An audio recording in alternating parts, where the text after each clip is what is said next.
Entonces, la presión osmótica, habíamos dicho que una solución, cuando nosotros hablamos de una solución cualquiera, nosotros nos referimos a, para poder entender la diferencia, nosotros nos referimos a agua, en nuestro caso el solvente universal, y un soluto cualquiera. Entonces, si yo le agregaba cloruro de sodio en agua, tenía una solución, decía de cloruro de sodio. En otra muestra agregaba otro vaso con agua, otro envase con agua y le agregaba una sal cualquiera o un azúcar, yo decía tengo una solución de azúcar de mesa. Pero ¿qué ocurre si yo agarro una muestra de agua solvente y le agrego mucho soluto? Entonces yo no puedo decir que tengo una solución de, porque tengo demasiado soluto. Y es lo que ocurre cuando hablamos tanto de líquido intracelular y de líquido extracelular. Líquido extracelular y líquido extracelular nosotros encontramos como solvente universal el agua, pero así también encontramos disueltos en ese medio no solamente un soluto, sino varios solutos bajo la forma de sales, ion potasio, ion cloruro, ion sodio, encontramos fosfatos, carbonatos, proteínas, etcétera. Entonces, de ahí que se decidió establecer que esa gran cantidad de partículas se conocen como osmoles, es decir, vamos a ver, las partículas disueltas en ese medio acuoso se llaman osmoles. Y para tratar de manejar un número mucho más grande, se le establece como miliosmoles. Entonces, la presión osmótica, dice, de una solución depende del número de partículas, iones y moléculas presentes en un determinado volumen de solvente. Como el volumen del solvente varía con la temperatura y por lo tanto la concentración es modificada por cambios térmicos, se prefiere establecer la concentración en números de partículas dispersas, es decir, molalidad, miliosmoles por kilogramo de solvente. Y aquí me hablan un poco del número de Avogadro, si bien es cierto, es un término, terminología netamente química, pero me dice el mol de Avogadro responde a un mol de partículas que es aproximadamente 6.022 por 10 a la 23 partículas disueltas. Entonces, ¿cómo nosotros le llamamos a esa agrupación de partículas dentro del medio interno? Le llamamos a llamar osmol. Un osmol entonces va a corresponder a la cantidad de partículas que corresponden a un mol según el número de Avogadro, disuelto en 1000 gramos de agua o lo que viene a ser 1 kilogramo de agua. Eso se va a llamar una solución 1 osmolal. Osmolal, cuando es sobre kilogramo de agua o sobre gramos de agua, es osmol. Y si fuera sobre el litro de solución, se llama osmolaridad. A veces se habla indistintamente de osmolaridad y osmolaridad, lo cual no es correcto, lo que habíamos establecido. La osmolaridad expresa la concentración en osmoles por litro de solución, mientras que la osmolaridad por gramo de solvente. Tiene que existir un equilibrio de concentración tanto en el líquido extracelular como en el líquido intracelular.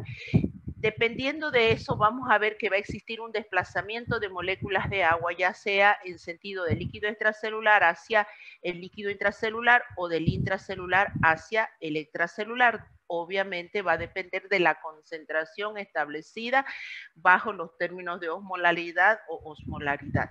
En los líquidos extracelulares, dice, prácticamente la totalidad de la presión osmótica se debe a iones y moléculas de pequeña masa, aquellas que pueden llegar a atravesar fácilmente las membranas plasmáticas. No se olviden que la membrana plasmática actúa como una membrana semipermeable y el proceso de ósmosis era la simple difusión pasiva de moléculas a través de una membrana plasmática. ¿Quiénes son los que aparecen en este caso? Me está hablando como ion sodio, cloruro y en menor proporción lo que viene a ser la glucosa y urea.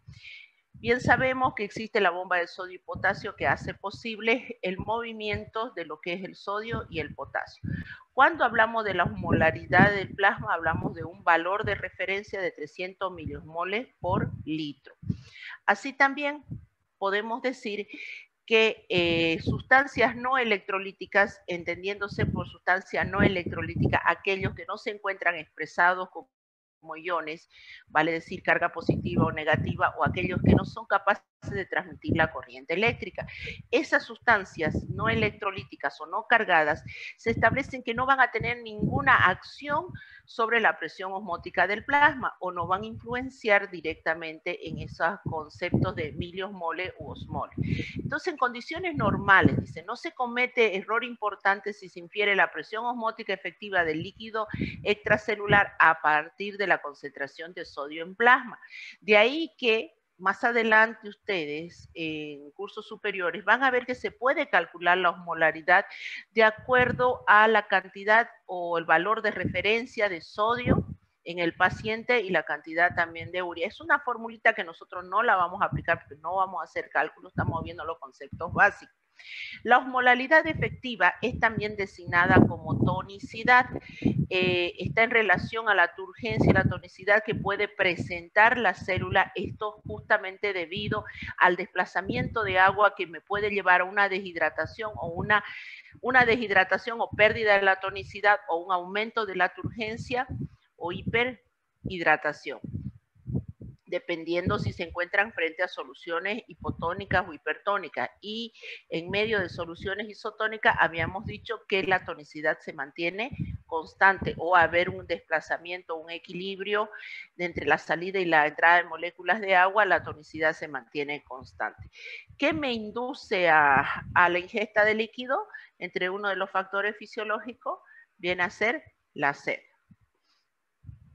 Entonces, veamos esta gráfica que es bastante interesante, que es lo que nosotros está relacionada con la distribución o el desplazamiento de las moléculas de agua para mantener la concentración del líquido extracelular. Dice que cuando la osmolaridad es normal entre el líquido extracelular y el líquido intracelular o el medio es isotónico, va a haber un desplazamiento de agua equivalente entre lo que sale y entre lo que entra.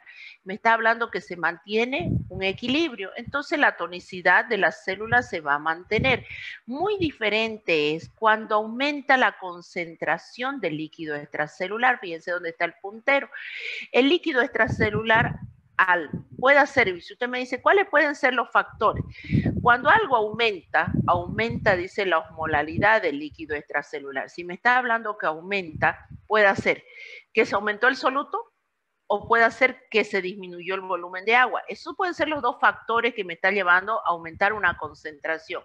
A ver, si usted más o menos piensa en una solución cualquiera, una solución de laboratorio para que lo pueda quizás captar mejor. De repente usted tiene un vaso con agua y le echó cloruro de sodio. ¿Está bien? Y no sabe qué pasó, vuelve y encuentra que la solución está concentrada. Hagamos de cuenta que la prueba, vamos a hacer de cuenta que la prueba, que si bien es cierto que en el laboratorio nada se echa uno a la boca, pero hagamos de cuenta que tiene agua con sal y usted prueba, está perfecto, dice. Entonces se va, vuelve a probar y lo siente, una de dos, que está, si nosotros decimos que aumenta la osmolaridad, lo siente que está más salado. Entonces usted dice, ¿qué pasó? ¿Qué le pasó a mi muestra? ¿Por qué está más salado? Ah, puede decir usted, porque vino alguien en lo que yo me fui de la mañana a la tarde y le agregó sal. Le agregó mayor cantidad de cloruro de sodio. Al agregarle mayor cantidad de cloruro de sodio, obviamente, para un mismo volumen, ¿qué es lo que ocurre? Se concentra. Ah, no, dice usted. De repente viene alguien y le dice, no, lo que pasa es que entraron de otro curso y se pusieron a calentar. Hicieron una hornalla, que eso, y se pusieron a calentar. Ah, dice, por ahí lo colocaron este vaso que tenía cloruro de sodio y lo calentaron. Al calentar, ¿qué fue lo que ocurrió? Se fue el agua. Entonces así lo concentra. Entonces usted puede concentrar de dos formas. Uno, porque perdió agua, al calentar se le fue el agua. Y dos, porque aumentó soluto. Claro que a nosotros, cuando hablamos del medio interno, no hablamos de calentar, porque nosotros estamos a temperatura constante, presión constante, etc. Pero decimos, ¿por qué se puede concentrar el líquido extracelular así rápidamente? Se puede concentrar porque estoy reteniendo soluto. Ah, ¿por dónde salen los solutos? ¿Por dónde salen los iones? Y principalmente si hablamos del ion sodio, sale por la orina. Ah, tiene un problema renal que me está impidiendo perder la cantidad de sodio necesario, porque por la orina sale sodio. Pero si yo tengo algún problema en la cual no se elimina el ion sodio y se concentra, de seguro que voy a concentrar el medio. De repente estoy en un proceso de deshidratación.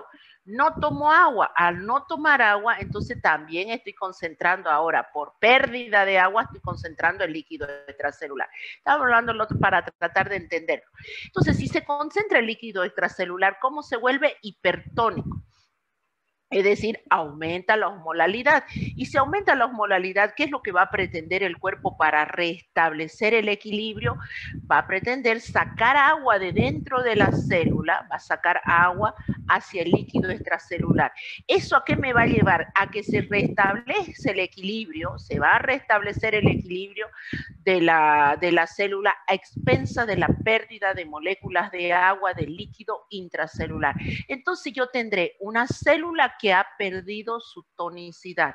La voy a ver deshidratada, más chiquitita, dependiendo de qué tan concentrado estaba el medio o el líquido extracelular. Entonces yo sufriré una deshidratación celular. Muchas veces eso es lo que le ocurre a aquellos pacientes diabéticos en los cuales la concentración de glucosa es sumamente alta. Entonces, ¿qué es lo que concentran el líquido extracelular? Y este paciente, obviamente que las células van a tratar de restablecer ese volumen, de disminuir o tratar de diluir el medio, entonces va a empezar a salir agua del líquido intracelular al extracelular y vamos a tener una deshidratación. ¿Y qué es lo que va a sentir el paciente? Ganas de tomar más agua, porque lo que pretende de alguna manera, pues esto está concentrado, sus células se están deshidratando, tratar de ganar agua. Y vamos a ver qué hormonas contribuyen también a retener o a eliminar la cantidad de agua necesaria. Entonces, ahí tenemos. ¿Qué pasa al revés ahora? Diluyo el líquido extracelular. Ahora usted se preguntará, muy bien, el mismo vaso con agua, en laboratorio usted le echó una cucharillita de sal, se fue, volvió al otro día y resulta que viene y lo prueba, hagamos de cuenta que lo prueba, y usted lo siente casi agua. Y dice, ¿qué pasó? ¿Por qué se ha diluido la muestra? Puede ser que alguien vino y le aumentó agua. Puede ser que alguien le aumentó agua. Muy difícil, para nosotros muy difícil, que le hayan sacado el soluto. Pero si usted piensa, alguien le aumentó agua, demasiada agua y se diluyó la muestra. Ahora, ¿qué pasa si nosotros nos vamos al líquido extracelular? Resulta que el medio se hace hipotónico. ¿Y por qué se hace hipotónico? Puede ser que yo estoy perdiendo una gran cantidad de electrolitos a través de orina. Resulta que ahora a la inversa del anterior o por algún factor estoy perdiendo electrolitos. Entonces, al perder electrolitos, ¿qué es lo que está sucediendo? El líquido extracelular se está diluyendo, estoy perdiendo soluto. Si yo pierdo soluto, el líquido extracelular se diluye. Bueno, algún factor me llevó a que no está regulando la hormona, la reabsorción y la pérdida de agua, entonces obviamente que retengo mayor cantidad de agua y yo diluyo el medio. Entonces voy a tener una osmolalidad menor que el líquido intracelular. Entonces, ¿qué es lo que va a suceder? Va a haber un desplazamiento de agua, si se fijan, de la gráfica del líquido extracelular al líquido intracelular. El agua entonces se mueve en ese sentido. ¿A qué me va a llevar? A que yo voy a restablecer el equilibrio por ahora aumento de la célula. Aumenta su tonicidad y yo voy a tener lo que se llama un edema celular. Entonces, esto es muy importante que ustedes lo manejen porque de alguna manera me explica la relación que hay entre la osmolalidad o la concentración del líquido extracelular y lo que viene a ser la distribución del desplazamiento de moléculas de agua. Muy bien, hemos hablado de pérdida de agua, pérdida de electrolitos, reabsorción, ganancia. Entonces uno se pregunta, ¿quién regula todo eso? ¿Cómo yo hago para regular esos procesos? ¿Qué tengo que hacer? Nosotros no hacemos nada. Existen en nuestro cuerpo hormonas que tienen la capacidad de realizar esas funciones. Entonces veamos así. El compartimiento extracelular dispone de un sistema encargado de mantener la constancia de la osmolaridad. En este sentido, ¿quién es uno de los que juega un papel primordial para mantener ese equilibrio? Viene a ser la parte renal, es decir, excretando a través de la orina una concentración salina de que hablábamos de los iones, lo cual obviamente me va a llevar a mantener esa concentración de líquido extracelular porque vienen a ser los solutos. De esta manera se establece que existen 3 hormonas que actúan para regular tanto el agua como uno de los grandes electrolitos que es el ion sodio. La hormona vasopresina, si ustedes se recuerdan bioquímicamente, ¿qué tipo de biomolécula es la vasopresina?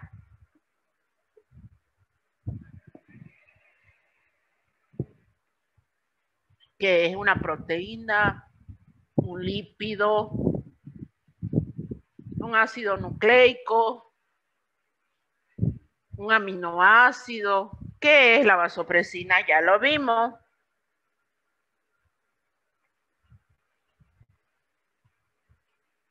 Nada, no nos acordamos. Es un nonapéptido, es un péptido. La vasopresina, si ustedes se acuerdan cuando vimos la función de los péptidos, cumplen funciones hormonales. Ahí tocamos oxitocina, angiotensina, vasopresina, etcétera. Fíjense ustedes. Y obviamente no se olviden que las hormonas no todas son proteínas, sino las hormonas tienen características muy particulares, algunas son lipídicas, otras son proteicas, otras son peptídicas, etc. Justamente eso, ahí está la vasopresina. La vasopresina es una hormona de característica peptídica, no una péptida, y que tiene una gran particularidad de que ayuda a retener los volúmenes de agua o contribuye a retener volúmenes de agua cuando nuestros riñones están ultrafiltrando justamente o están realizando sus funciones. A diferencia de la hormona aldosterona, la aldosterona es un mineralocorticoide, una hormona de esa característica que tiene la particularidad de retener el ion sodio a expensa de la salida de potasio y a expensa de la salida de protón. Por eso mucho se habla cuando ustedes alguna vez les pregunten por qué el ion sodio arrastra el agua o el ion sodio está directamente relacionado con el volumen de agua, esto extrapólenlo a lo siguiente. El ion sodio es el mayor electrolito de líquido extracelular, es decir, hagan de cuenta que si usted está pensando en la osmolalidad del líquido extracelular, usted piense, ¿quién es el que en realidad le va a predominar o le va a restablecer la concentración a pesar que existen muchos compuestos? Es el ion sodio. Si este se pierde el ion sodio del líquido extracelular, no pensemos por qué factor. Se nos fue el ion sodio. ¿Cómo se vuelve el líquido extracelular? Se diluye. Se hace hipotónico. Entonces el agua se va de afuera hacia adentro. Al revés ahora. El ion sodio se concentra. No se pierde, se concentra o se gana, por cualquier factor aumenta el ion sodio. Al aumentar el ion sodio, ¿cómo se vuelve el líquido extracelular? Se vuelve hipertónico, muy concentrado. Entonces, ¿qué va a hacer qué va a ocurrir para restablecer? El agua va a empezar a salir de adentro hacia afuera para diluir. Entonces, ¿qué es lo que hace el ion sodio? Arrastra las moléculas de agua o las lleva de afuera hacia adentro o de adentro hacia afuera. ¿Y qué hormona participa para que este ion sodio se reabsorba a través del filtrado de la orina? Es la aldosterona. Entonces, ustedes se acuerdan de eso y todo es lo mismo, todo se basa en lo mismo. La hormona natriurética de los cardiocitos, esta también favorece la eliminación urinaria del ion sodio y una pequeña proporción de agua y contribuye a la disminución de la presión arterial. Pero los reyes, en realidad, los principales, la vasopresina y la aldosterona. Muy bien, veamos, por ejemplo, lo que les estaba hablando hace un momento. La regulación del balance hídrico por la vasopresina. La vasopresina es aquella, obviamente, que me permite la reabsorción de moléculas de agua, y la osmolalidad. La osmolalidad, obviamente, del líquido extracelular. Dicen, hay células especializadas, cuando nosotros hablamos de esta regulación, supongamos que se aumenta el líquido se aumenta la concentración o la osmolalidad. Eso me está hablando que hay mucho sodio, demasiado sodio, está concentrado el medio. Entonces, ¿qué es lo que mi cuerpo necesita cuando algo está concentrado? Diluir. Cuando uno es como que usted de repente toma un refresco y lo siente muy dulce. ¿Qué es lo primero en que piensa? Lo tengo que diluir. Y efectivamente nuestro cuerpo funciona igual. Y dice, hay demasiado sodio. La osmolalidad ha aumentado. Entonces, ¿qué es lo que tengo que hacer? Reabsorber agua. Lo que tengo que hacer es diluir. Entonces, para diluir, lo que necesitamos es activar a la vasopresina. ¿Cómo la vamos a activar? Existen células especializadas en el hipotálamo que actúan cuando inmediatamente existe una concentración. Alguna bibliografía les menciona y les dice, basta que haya un 1% de aumento de la osmolalidad, inmediatamente estas células especializadas del hipotálamo mandan una señal a la hipófisis posterior y le dice, hay que segregar vasopresina. ¿Para qué? Esa vasopresina se dirige al riñón e impide la eliminación de moléculas de agua, y eso lo ven aquí clarito por unas pequeñas gotitas de agua que están saliendo.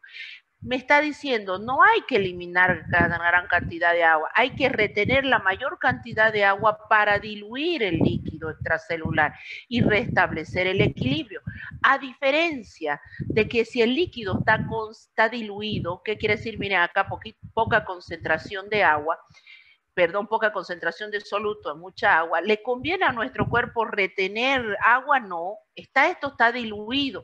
Si está más diluido, obvio que no nos conviene. Es como que yo le diga, su refresco no tiene sabor y usted no le va a echar pues más agua.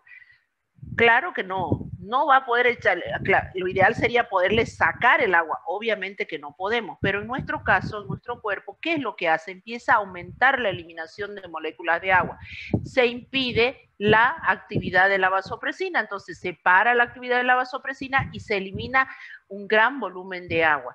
Alguna bibliografía establece que cuando la vasopresina actúa, se llegan a perder aproximadamente o se retiene 0,5 ml aproximadamente por minuto, 0,5 ml por minuto solamente de volúmenes de agua, lo cual me lleva a una orina bastante concentrada. ¿Por qué? Porque va a disminuir el volumen de agua, la mayor cantidad de agua se reabsorbe para diluir el medio, porque está bastante concentrado. Y esto se ve mucho en la regulación de la presión arterial. No sé si lo tenemos acá. No, no está aquí. Se ve mucho en la regulación de la presión arterial. Generalmente cuando se aumenta la presión arterial, o qué es lo que le recomiendan a una persona que es hipertensa, le dicen, trate de no consumir alimentos procesados, alimentos con mucha sal, embutidos, etcétera, porque eso, fíjense que concentra el medio. Al concentrar, yo lo que tengo que aumenta esa presión adentro de las arterias. Entonces, ¿qué es lo que nuestro cuerpo grita? Está pidiendo que se diluya el medio, que de alguna manera se diluya. Y ahí va a actuar la vasopresina y se va a llevar a un gasto. Una cosa es que suceda eso de vez en cuando y otra es tener constantemente los riñones sometidos a esta actividad, obviamente que nos lleva posteriormente a problemas renales. Entonces siempre es la condición de que toda persona hipertensa trate en la medida que sea posible consumir la menor cantidad de sal. Eso no quiere decir, por ejemplo, y miren ustedes, para si tienen algún pariente que es hipertenso, muchas veces dicen, pero si yo no como, no sé comer queso, no sé comer embutido, salchichones, etcétera. Sí, pero come pan. Resulta que el pan tiene sodio. Hay alimentos, hasta las verduras todos contienen una pequeña cantidad de ion sodio. Por eso la recomendación es tener bastante cuidado en qué tipo de alimento. Hasta el pan contiene sodio. Entonces, dice, no, es que yo estoy comiendo galletitas de salvado. Galletitas de salvado, y si usted se fija, los envases, en el envase tiene un alto contenido de sodio.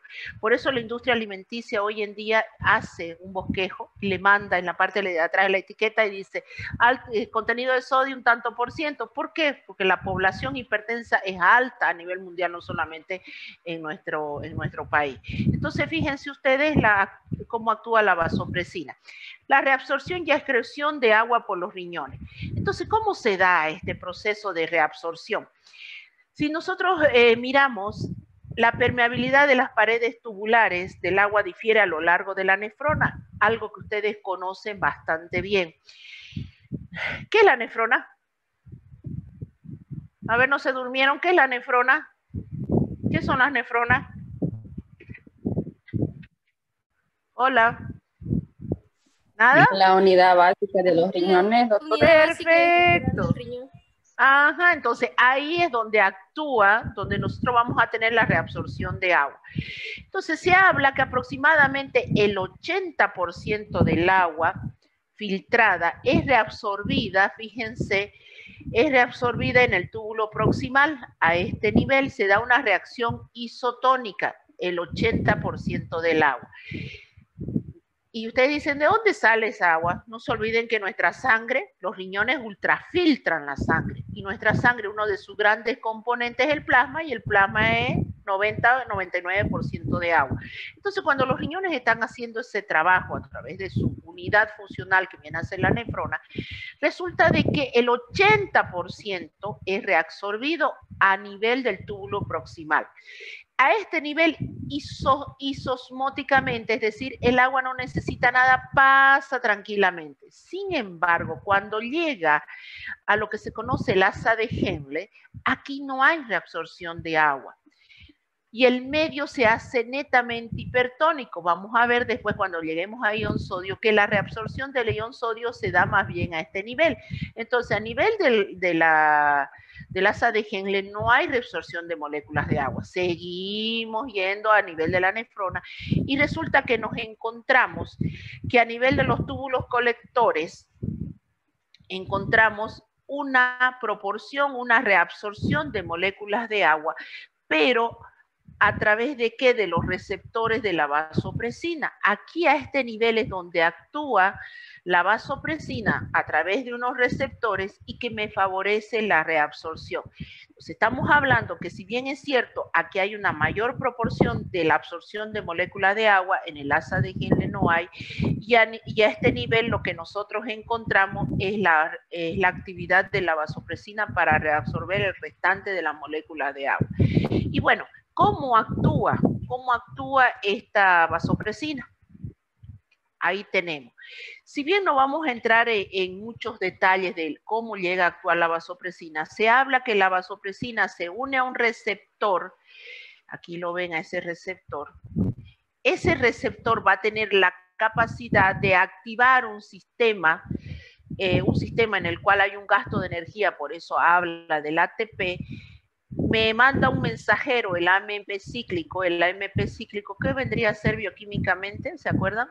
El ATP y el AMP cíclico, ¿qué vienen a ser bioquímicamente? ¿Se acuerdan?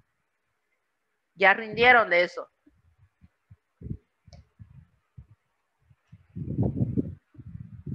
Nucleótido. El ATP es un nucleótido, el AMP es otro nucleótido. Pero aquí están actuando, fíjense, estos nucleótidos, el ATP como fuente de energía y el AMP está actuando como un mensajero. Entonces hay que activar los canales de acoporina que me van a permitir la reabsorción de agua. A eso se refiere aquí, fíjense. Hay que activar canales en los cuales participa la vasopresina, se abren esos canales y tiene que ingresar el agua. ¿Cómo lo hace? Entonces la vasopresina se une a un receptor.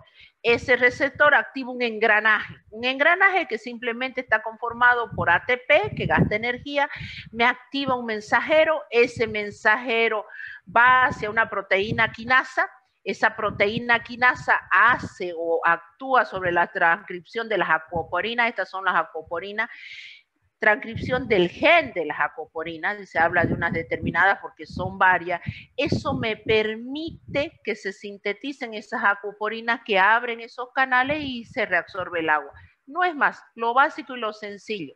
Aumento de la permeabilidad del agua en el túbulo colector inducido por la vasopresina. Si bien aquí está bien sencillito, fíjense, todo un sistema, dice usted, ah, sí, la vasopresina es como una llave, se une, me permite que se active un sistema, un complejo, ese complejo permite la transcripción, la síntesis de la aquaporina y esta se llega a abrir y me permite el pasaje de agua. Lo más sencillito que se puede ver de cómo actúa la vasopresina. Si bien es cierto, a la síntesis de esta aquaporina, fíjense que no es tan sencillo como parece, pero nosotros basta con que nos acordemos que la vasopresina actúa no a nivel de los túbulos proximales, sino a nivel de la parte de los colectores y me permite la apertura de esos sistemas que me van a hacer el ingreso de las moléculas de agua. Pero resulta que existen trastornos de la secreción de la vasopresina. Hasta ahí pareciera todo muy fácil, muy sencillo. Sí, la vasopresina me permite la reabsorción de moléculas de agua. Muy bien, actúa a través de unos canales, se reabsorbe el agua, listo, se acabó. No, pero hay trastornos que pueden afectar justamente la reabsorción de moléculas de agua. Y ahí se habla de la famosa diabetes insípida. Nosotros cuando hablamos de diabetes generalmente hablamos tipo 1, tipo 2, una fisiológica que se puede dar por procesos de embarazo, y hablamos de esta otra que es la diabetes insípida que está relacionada con los trastornos de la secreción de la vasopresina. Si la vasopresina no existiera, fíjense ustedes, la vasopresina me va a llevar a que nosotros la necesitamos para que se reabsorba agua. Entonces, si no existiera la vasopresina, ¿qué creen que va a ocurrir? ¿Se reabsorbería agua? ¿Sí o no? Ay, ¿qué ocurriría?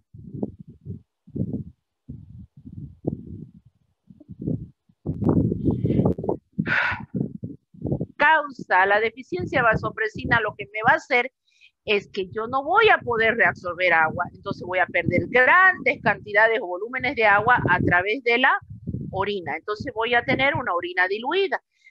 Esa es la famosa diabetes insípida. Al revés, puede producirse una secreción excesiva ahora de vasopresina, esto debido a que a trastorno, una cirugía, etcétera, y esto me va a llevar, dice, una secreción inapropiada de hormona antidiurética y me va a llevar a una retención excesiva de agua. Fíjense los dos casos, por ausencia y por defecto. Hasta ahí termino, voy a entrar al otro, me espera un momentito, un ratito.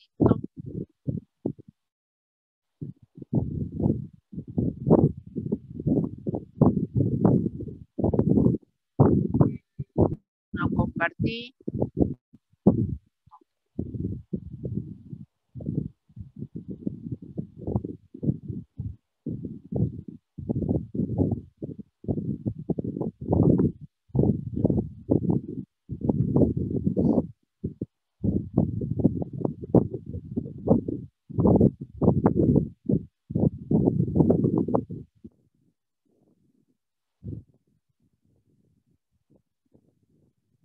¿Se ve pantalla? Hola, hola, ¿se ve la pantalla? Sí, ya, perfecto. Sí, doctora. Ay, gracias, gracias. Muy bien. Es que estaba bregando para poder entrar a los PowerPoint. Entonces, hasta ahí, hasta lo que acabo de ver, es cómo actúa. Hemos visto, terminé con el tema anterior, que era el del trastorno, no es balance hidromineral.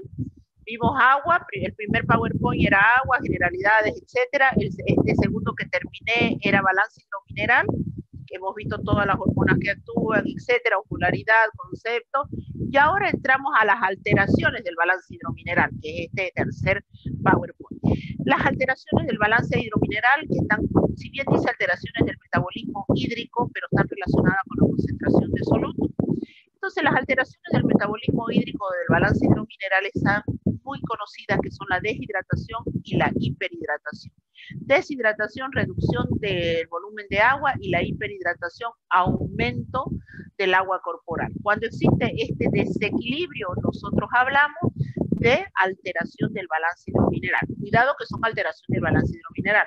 Cuando después Disculpe. nosotros... Sí, hola. Hay un ruido de viento que no se escucha, no se la escucha bien. ¿Ruido de viento? Ay, caramba. Hay un ruido raro y que no deja escuchar. A ver, ahorita voy a no ser que sea el aire del cuarto de mi hijo. Cuando habla usted, cuando se calla ya no hay el ruido. Ah, cuando yo hablo, Sí. ¿no se escucha? Hay un ruido ¿Ahora? muy fuerte. A ver, ¿Ahí? ahí no. ¿Ahí ya está mejor? Está mucho mejor, gracias. Ah, ya, gracias. Gracias por avisarme. Miren ustedes que no, yo pues estoy hablando nomás, no, pero es para todos porque a veces es la conexión de internet también, que se les empieza a hacer, bueno, está mejor, ¿sí, no? ¿Está Ahora mejor? está bien nítido, sí, muy Ah, nítido ya, está. gracias. Gracias. Ya. Muy bien, entonces yo les decía, estamos viendo alteraciones del balance hidromineral o alteraciones del metabolismo hídrico, como lo van a encontrar en su libro El Antonio Blanco. Cuidado que nosotros vamos a llegar después a alteraciones del equilibrio ácido-base. Y yo no sé por qué siempre ustedes se confunden. Algunos de ustedes quizás no, y me dirán, pero ¿por qué se llegan a confundir? Pero a veces ustedes cuando se les pregunta en un examen, ¿son alteraciones del balance hidromineral? Acidosis, alcalosis, aumento del pH, disminución del pH, ninguno. Todos le ponen una acidosis o una alcalosis y no tiene nada que ver. Acuérdense, eso son alteraciones, vamos a ver, del equilibrio ácido-base. Cuando a mí me dicen alteraciones del agua, muy sencillo, acuérdense, pérdida de agua y ganancia de agua, deshidratación. ¿Y por qué le dicen hidromineral? Porque están asociados a la pérdida o ganancia de soluto. ¿De quién? Principalmente del ion sodio, que hemos visto que arrastra agua de un extremo al otro. Muy bien. Entonces veamos el término deshidratación. Cuando la osmolalidad del líquido extracelular se mantiene, dice, el trastorno va a ser isotónico. Aquellos términos que nosotros habíamos visto de isotónico igual concentración. Hipotónico, ¿qué quiere decir hipotónico? Cuando el líquido extracelular está diluido. Hipertónico cuando está el líquido extracelular concentrado. ¿Con respecto a quién? Adentro de la célula. Entonces, las alteraciones del balance hidromineral pueden ser por isotónico, hipotónico, hipertónico. Dicho de otra manera, yo puedo tener deshidratación isotónica, deshidratación hipotónica, deshidratación hipertónica, o puedo tener hiperhidratación isotónica, hiperhidratación hipotónica, hiperhidratación hipertónica, que es lo que vamos a ver en este momento. Entonces me dice aquí, como la presión osmótica del líquido extracelular depende exclusivamente de la concentración del ion sodio, que es el que arrastra las moléculas de agua, y quién es su contraparte, el que apenas ni lo nombramos, el cloruro, porque es la parte negativa. Los cambios estos de hipertónico a hipotónico van a estar directamente relacionados con la concentración de estos iones en el plasma. La deshidratación, ¿cuáles son los signos y síntomas generales? Miren, aquí es muy importante esto. Lamentablemente no existe prueba de laboratorio, y métanse eso bien en su cabeza, no existe prueba de laboratorio que le mida o le cuantifique a un paciente la cantidad de agua. Lo siento mucho, no hay. Si usted quiere agarrar y decir, quiero una prueba de laboratorio, le dice al laboratorio, quiero algo en el laboratorio que me mida y me cuantifique la cantidad de agua que tiene mi paciente, le va a decir, lo siento doctor, no tenemos. O denosla isotópicamente en laboratorios grandes se hace para investigación, pero de rutina no existe prueba de laboratorio que le diga a usted, quiero la cantidad de agua de este paciente, no hay. Entonces usted va a decir, ¿y cómo yo voy a saber si mi paciente está deshidratado o está hiperhidratado? ¿De qué me agarro? ¿De qué herramienta tengo para yo poder llegar a esa conclusión, a ese diagnóstico? ¿Cómo puedo saber? Lamentablemente es la clínica, la anamnesis, la exploración. No le queda otra. Por eso siempre la recomendación, chicos, por favor, cuando ustedes tengan un paciente, es importante que se tomen su tiempo, lo miren, lo revisen. Eso es lo que ven en semiología. ¿Qué es lo que hacen? ¿Cómo lo hacen? Porque no es solamente me paro, lo miro y listo, y lo miro a 3 metros de distancia. No. ¿Por qué los médicos han sido los primeros que han tenido que sufrir ahora frente al COVID? Porque tenían, pues, no les queda otra, hay que tocarlo al paciente. No queda otra. Entonces la deshidratación, los signos y síntomas son muy generales. Hipotensión, baja de presión arterial. La baja de presión arterial no simplemente se puede dar por una deshidratación, múltiples factores, taquicardia, debilidad, vértigos, mareos, náuseas, dolor de cabeza. Fíjense, ni uno de estos signos y síntomas son característicos.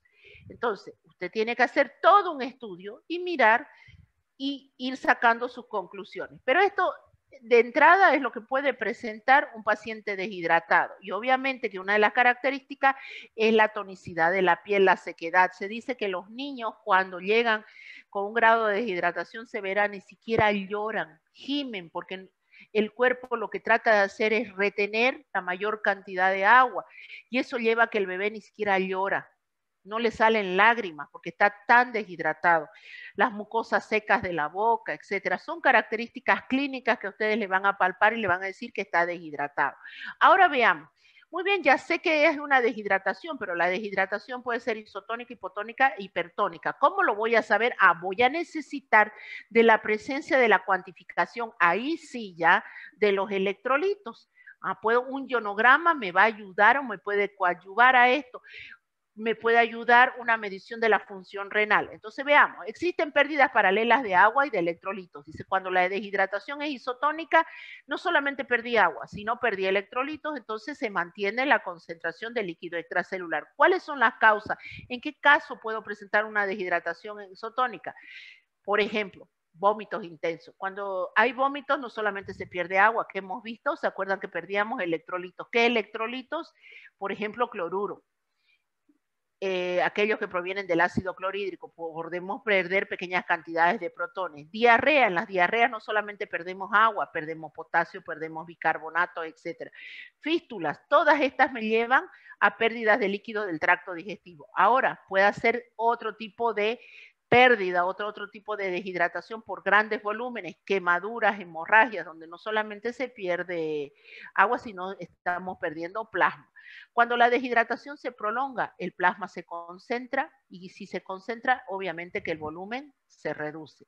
Para restablecer este equilibrio osmótico, pasa agua desde el líquido intracelular al celular y puede también salir una pequeña cantidad de potasio.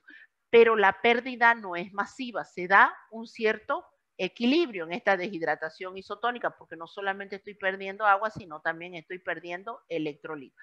Un ejemplo típico de una deshidratación isotónica. Niña de 4 años de edad ingresa a unidad pediátrica después de 2 días de intensa diarrea. Tiene 4 años. ¿Se acuerdan el requerimiento y el volumen de agua? El requerimiento de agua en un niño es mayor que de un adulto. De ya me está diciendo que hay pérdida de agua y hay pérdida de electrolitos. La niña presentaba taquicardia, uno de los síntomas, tensión arterial baja, otro de los síntomas, la concentración de sodio, que entonces, ¿qué le pidieron? Ya usted vio la clínica y le pide los electrolitos y le pide una medición de la función renal. Entonces, sodio, me dice la concentración de sodio 145 milimolos, 145 miliequivalentes por litro.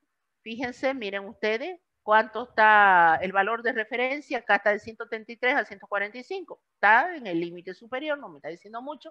La concentración de urea, 31 miligramos por decilitro, valor de referencia de 16 a 39, me está diciendo los riñones están funcionando perfectamente bien. Se comenzó un tratamiento con una infusión intravenosa de cloruro de sodio, ¿para qué? Para restablecer a las pérdidas que han habido debido a los vómitos, a la diarrea, y antibióticos sospechando de que hay una infección. Y la niña se recuperó en 2 días. Esta niña se hallaba muy hipovolémica, pero había pocos datos anómalos en las pruebas bioquímicas. ¿Qué me está diciendo? Pocos datos raros. Es decir, veíamos el ion sodio, está dentro del rango. Veíamos su función renal, está dentro del rango. Su creatinina 0,57, la creatinina va de 0,23 a 0,29, está en el rango. Es decir, la clínica, el laboratorio no le ofrece, en este caso no le está ofreciendo ninguna información más que le está diciendo que está dentro, todos los parámetros se encuentran dentro de lo que es lo esperado. Pero más allá de eso no le brinda otra información. Ello se debe a que se perdió líquido, dice, con una concentración de electrolitos equivalentes, una deshidratación de tipo isotónica, es decir, similar a la del plasma. Por consiguiente, a pesar de la pérdida de volumen, no había cambios en las concentraciones de electrolitos. Se perdió agua y se perdió electrolito, entonces queda todo igual. Los niños pueden tener unos valores de referencia ligeramente diferentes a la de los adultos. Este tipo es un ejemplo de deshidratación isotónica. No es el caso de la deshidratación hipertónica. En el caso de la deshidratación hipertónica, ¿qué es lo que sucede? Yo pierdo agua o no me llega agua, entonces el líquido extracelular se concentra, se hace muy concentrado debido a la cantidad de sodio que queda. Entonces, aporte insuficiente de agua, pérdida excesiva de agua, puede ser piel, sudoración, etcétera, pulmones, hiperventilación. Fíjense acá en aporte insuficiente de agua, de repente usted dice, pero alguien debería estar en una isla solo para que no tome agua, rodeado de pura agua de mar. ¿Quién se le va a ocurrir tomar agua de mar? Dice, pero un caso en 1.000.000 y ahí seguro que no hay una posta, nunca me va a llegar un paciente de eso, aporte insuficiente de agua. No, esto es muy importante que ustedes lo tomen en cuenta en los adultos mayores, en los ancianos. Muy ancianos, porque ya yo soy adulto mayor y tomo agua, muy ancianos, aquellos pacientes que el adulto mayor queda ser como un niño, el ciclo se repite. Usted a un niño, a un bebé, no le pregunta si quiere agua, usted le da su leche, usted le da, cada 3 horas se le da agua, cada 3 horas se le da comida, cada 3 horas, cada 4 horas, se le da, no se le pregunta. Lo mismo tiene que ser a un anciano. Generalmente el anciano pierde la capacidad de tomar agua, pierde la capacidad de pedir comida. Si usted a un anciano lo deja ahí quietito sentado, él no le va a pedir agua, no le va a pedir comida, y ahí sufre una deshidratación, sufre anemia, y finalmente se va consumiendo. Entonces, eso hay que tener muy en cuenta si usted le llega a un anciano con un tipo de deshidratación de este tipo, que generalmente son hipertónicas, porque él no le han dado agua. ¿Y qué es lo que dice el familiar? Si el anciano vive solo, pues estamos mal, ¿no? Pero si tiene familiares al lado y lo llevan, ¿qué es lo primero que le van a decir? Es que él no quiere. Es que él no quiere, él no pide, él no... No, al anciano no se le dice quiere. Al anciano se le da. Se le da y se lo mira, que tome. Tome, él le va a decir, no, no tengo hambre, nada, se le sirve y se le dice, coma, lo que usted puede, coma, tome lo que usted pueda, tome, y se le da así por periodos de tiempo, porque van comiendo de a poquito. Por eso este tipo de hidratación es muy común en estas personas. El comportamiento extracelular se torna hipertónico. Bueno, quiere decir que el líquido extracelular no le llegó agua, se perdió agua. ¿Qué pasó en el líquido extracelular? Se concentró. Si se concentró el líquido extracelular, ¿qué es lo que va a hacer el intracelular? El intracelular va a sacar agua de adentro y va a ir hacia afuera. ¿Para qué hace eso? ¿Para qué desplaza las moléculas de agua? Porque lo que trata de restablecer es el equilibrio que hay entre el extracelular y el intracelular. En la deshidratación hipertónica yo tengo una salida de agua de adentro hacia afuera para tratar de restablecer el equilibrio. Y eso es lo que sucede. Veamos el ejemplo. Una escasa ingesta de líquido lleva a una deshidratación. Un hombre de 80 años de edad, que había sido ingresado en el hospital después de un periodo prolongado que permaneció en el suelo de su casa como consecuencia de un accidente vascular cerebral agudo. Tenía una mala turgencia tisular, boca seca, taquicardia, hipotensión, etc. Y en este caso, miren las pruebas de laboratorio. Ahora sí me van a ayudar porque se supone que el líquido extracelular está concentrado. ¿Por qué está concentrado? Esta persona estuvo tendida en el suelo, nadie le dio nada, no tenía agua, sabrá Dios cuántas horas, entonces ha sufrido una deshidratación. Las determinaciones séricas manifiestan lo siguiente: sodio 150 milimol por litro, el valor de referencia 135 a 145. ¿Qué le está diciendo? Está concentrado. ¿Por qué? Porque no le llegó agua. Potasio 5.2, el valor del potasio límite máximo superior 5, está elevado. Bicarbonato, el bicarbonato está en 25, 24 el promedio, aquí está 35, está elevado. La creatinina 1.13 y el valor va de 0 a 90, puede ser por el golpe, puede ser creatinina y urea, marcadores de la función renal, me está diciendo que hay problema. ¿Por qué hay problema? No, pues, ¿cómo no va a haber problema si no hay agua? La urea, 90.3 y el valor 39. El paciente manifiesta una deshidratación indicada por unos valores elevados de sodio y de urea. Fue tratado con líquidos intravenosos predominantemente en la forma de dextrosa. La dextrosa no solamente combate el agua del líquido extracelular, la dextrosa tiene la funcionalidad de llegar hasta la célula. Si esta persona ha estado sin comida, tirada en el suelo, entonces aparte, además de sufrir una deshidratación, está bajo en energía, no ha recibido alimento. Entonces la dextrosa repone líquido y da energía. La diferencia de una solución fisiológica aporta agua y electrolito. Una solución de dextrosa aporta agua y aporta energía. Entonces se le da el 5%. Y obvio que no le vamos a dar una concentrada, una hipertónica, porque vamos a provocar una deshidratación. Entonces le damos al 5% para repasar el déficit hídrico. Puede calcularse, dice el déficit hídrico, por medio de tabla. Esto está en relación, no se olviden que la cantidad de agua de un paciente varía en función de la edad, que más era el sexo y la obesidad. Y aquí me dice, puede llegar a calcular el porcentaje de agua a través de tabla. No le dice, puede llegar a pedir el porcentaje de agua a un laboratorio. Nuevamente, no hay prueba de laboratorio que me cuantifique la cantidad de agua. La deshidratación hipotónica. Ahora vamos a la deshidratación. Hipotónica quiere decir que se perdió el soluto o gané agua. La cuestión que se diluyó el líquido extracelular. Muy bien, ¿cómo se puede dar esos casos? Insuficiencias renales. Muy bien, estoy perdiendo electrolitos o estoy ganando, no estoy pudiendo eliminar agua, estoy reteniendo líquido. ¿Cómo se me torna mi líquido extracelular? Se diluye. Tratamiento crónico con natriuréticos o diuréticos, deficiencia de la hormona aldosterona. ¿Qué hacía la aldosterona? ¿Qué hacía la aldosterona? La hormona aldosterona, ¿qué hace? ¿Retiene agua o retiene sodio? ¿Estamos durmiendo? ¿Qué hace la aldosterona? ¿Retiene agua o retiene sodio? Sodio.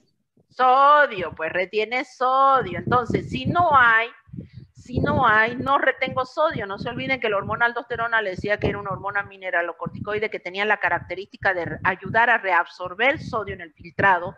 ¿A expensa de qué? De la salida de potasio y de la salida de protones. Entonces, si no hay, si está en menor cantidad, se sale el sodio, se nos va, no se puede reabsorber. Y si no se puede reabsorber, ¿cómo se torna el líquido extracelular? Se torna hipotónico, me queda mucha agua y poca concentración de soluto. ¿Quién me marcaba la presión osmótica? Principalmente era el ion sodio, del líquido extracelular.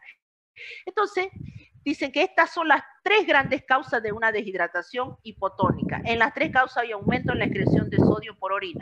El compartimiento extracelular se torna hipotónico con respecto al intracelular. A fin de compensar ahora el equilibrio, ¿qué es lo que va a suceder si aquí afuera está hipotónico? ¿Qué sucede con lo adentro? Hay que restablecer el equilibrio. De afuera hacia adentro migran ahora las moléculas de agua.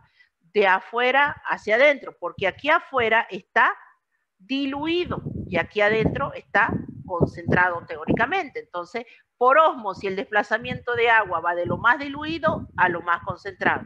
Y las moléculas de agua van ingresando a expensa, obviamente, para restablecer la osmolaridad, restablecer la hipotonicidad. Bien. Fíjense entonces, signos clínicos de la disminución del líquido extracelular, del ion sodio, la característica clínica, esto lo manejan bastante bien, glóbulos oculares blandos, membranas mucosas secas en una deshidratación, pulso aumentado, de disminución de la orina. ¿Por qué disminuimos la orina? A nuestro cuerpo no le conviene seguir perdiendo agua. Todo esto me da una característica y algo muy particular, la disminución de la turgencia cutánea. Esta es una característica clínica muy fácil de tratar de ver porque me va a llevar a una deshidratación o me va a indicar que el paciente está deshidratado. A diferencia de la hiperhidratación es el proceso inverso. Ahora, en vez de que nosotros tengamos pérdida de las moléculas de agua, lo que ha sucedido en nuestro cuerpo ha ganado moléculas de agua. Entonces, ¿cuáles son los síntomas? Generales, edema, muy característico, miren. Dolor de cabeza, similar al anterior, el anterior también presentaba dolor de cabeza. Náusea, el anterior también presentaba náusea. Y la otra diferencia, una hipertensión. En el anterior había una hipotensión. Entonces, en esta hiperhidratación, al igual que la deshidratación, puede ser isotónica, hipotónica, hipertónica. Analicémoslo, es similar. La diferencia es que ahora, cuando yo puedo presentar una causa de hiperhidratación, edema generalizado por problemas de insuficiencia cardíaca, síndrome nefrótico, ya problema más grave a nivel renal, déficit de proteínas, ¿se acuerdan cuando yo tenía una hipoalbuminemia? Disminuía la presión oncótica o coloidosmótica. Si disminuía la presión oncótica, no tenía ese retorno debido de las moléculas de agua, debido a la presión hidrostática, lo vimos en la clase anterior, entonces se me presentaba un edema. En este caso se me presenta esta hiperhidratación de tipo isotónica. Veamos entonces, niña de 8 años de edad, remitida a un nefrólogo después de que la paciente hubiese observado que tenía la cara y los tobillos hinchados durante un periodo de aproximadamente 2 semanas. Una prueba con tira reactiva para investigación de proteinuria. Proteinuria es la determinación de proteínas en una muestra de orina de 24 horas. Da como resultado positivo, me está dando una prueba cualitativa, me está diciendo una orina, una muestra de orina generalmente no presenta proteínas. Ahora, si alguno de ustedes me dice, sí, pero resulta que hace, qué sé yo, una semana yo me hice una muestra de orina y me salió proteína trazo, ¿me tengo que preocupar? Me salió una crucecita, ¿me tengo que preocupar? No, no se preocupe. Generalmente en un examen general de orina, que le salga proteína trazo, proteína una crucecita, puede ser de que en los varones se da por contaminación, haya tenido una eyaculación y una noche anterior algo llevó su muestra de orina y ahí se le da la tirita reactiva, marca proteína. La orina de una mujer puede hacer que, como está muy cerca la uretra del tracto vaginal, la orina haya hecho esta posición y haya arrastrado mucosidades de la vagina, entonces también por eso asústese, sin embargo, cuando le da varias cruces y le piden se recomienda hacer un examen cuantitativo, ya, en una orina de 24 horas. Normalmente no tiene que existir, no hay proteínas en orina, a no ser que sea esa contaminación de trazos o una raya. Pero en este caso en la niña sí había una gran pérdida de proteínas a través de la orina y se determinó en orina de 24 horas y dice en una excreción de 7 gramos por día, siendo que el valor de referencia es de 0,15. Fíjense que era bastante la cantidad de pérdida de proteínas a través de la orina. Y si se estaba perdiendo proteínas a través de la orina, ¿qué es lo que sucedía? La presión oncótica no existía, por eso el edema.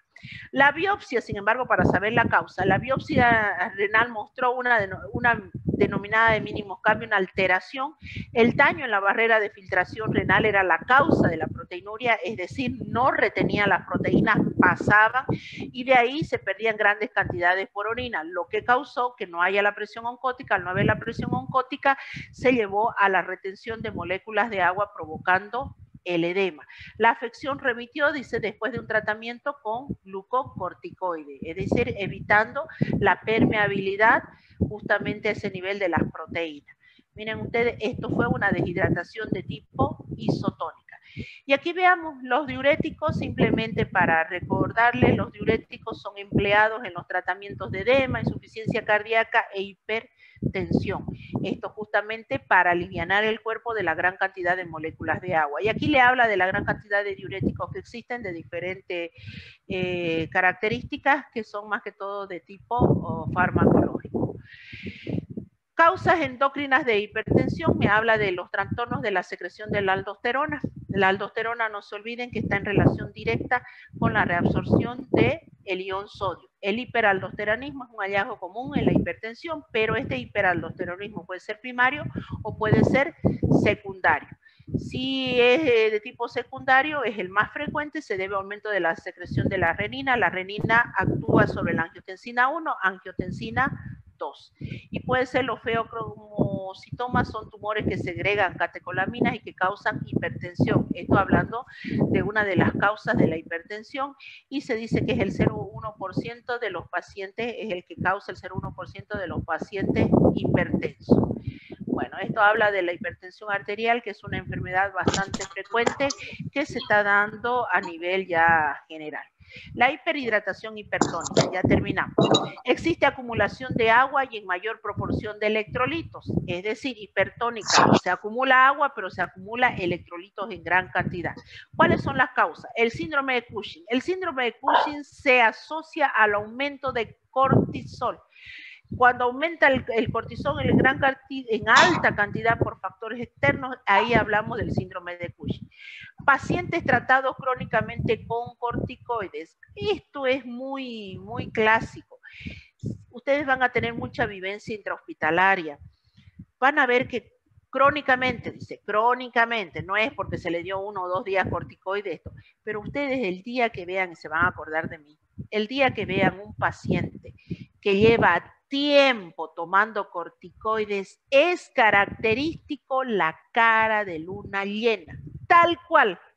Si ustedes van a alguno de sus libros o hacen investigación, la cara de luna llena, así la luna llena cuando la ven es bien redondita, exactamente igual presenta un paciente como de libro que haya sido tratado crónicamente con corticoides. ¿Esto por qué? Porque se presenta una hiperhidratación de tipo hipertónica. Miren, este es el síndrome de Cushing, alteración del cortisol que me lleva a todas estas características. Entonces, en esta hiperhidratación hipertónica, lo que yo voy a tener va a existir mayor acumulación de agua y mayor proporción de electrolitos, obviamente. Y ahí están las dos causas más comunes.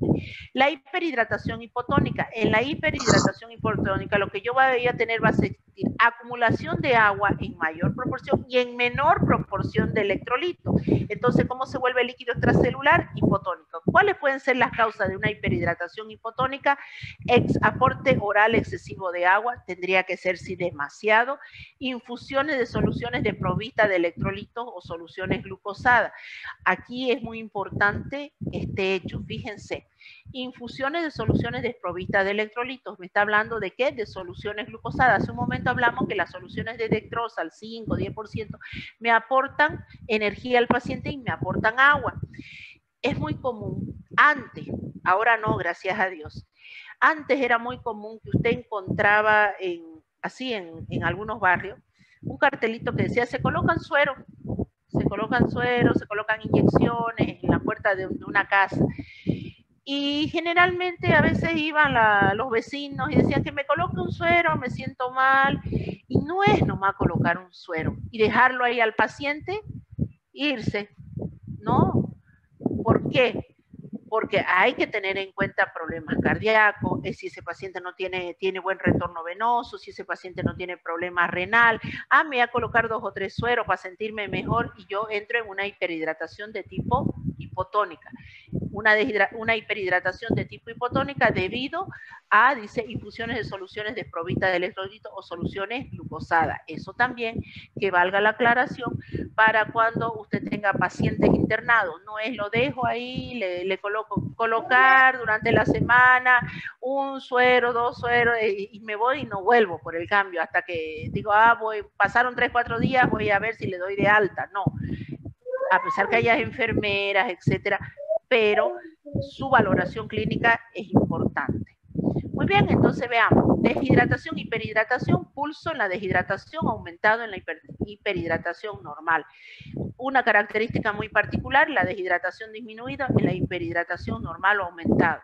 La turgencia disminuida en la deshidratación, esto muy característico clínicamente, en la hiperhidratación puede estar aumentada, ¿vieron? Se forman esas famosas foveas o se hace la presión sobre esa superficie, se hunde.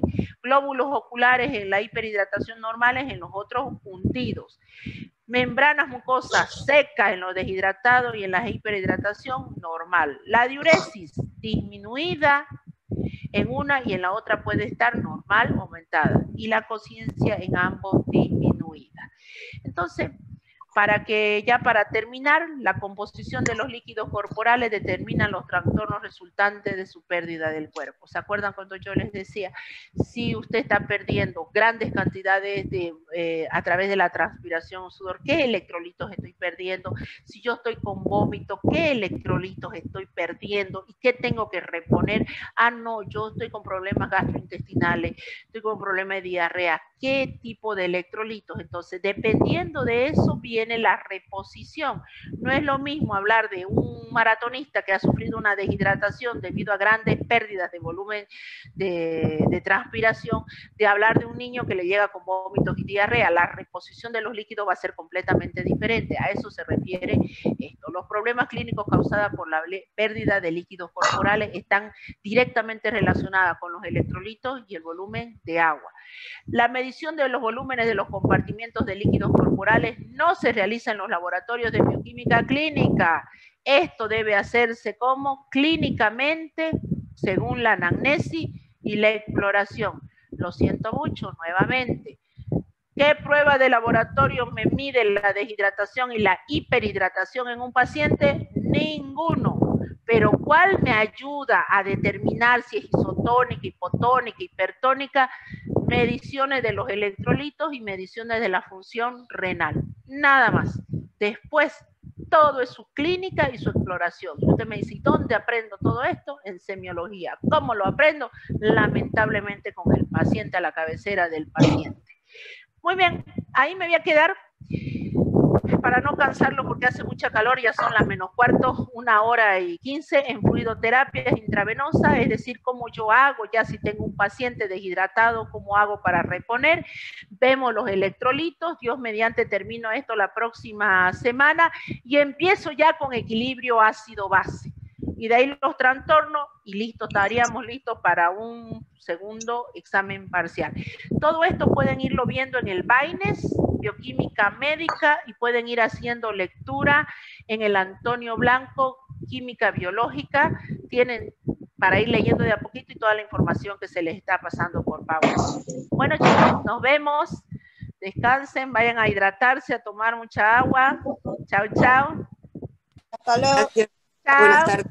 Buenas tardes. Gracias, chao, chao. doctora. Vayan estudiando, no dejen que les pise el tiempo. Chao. Hasta luego.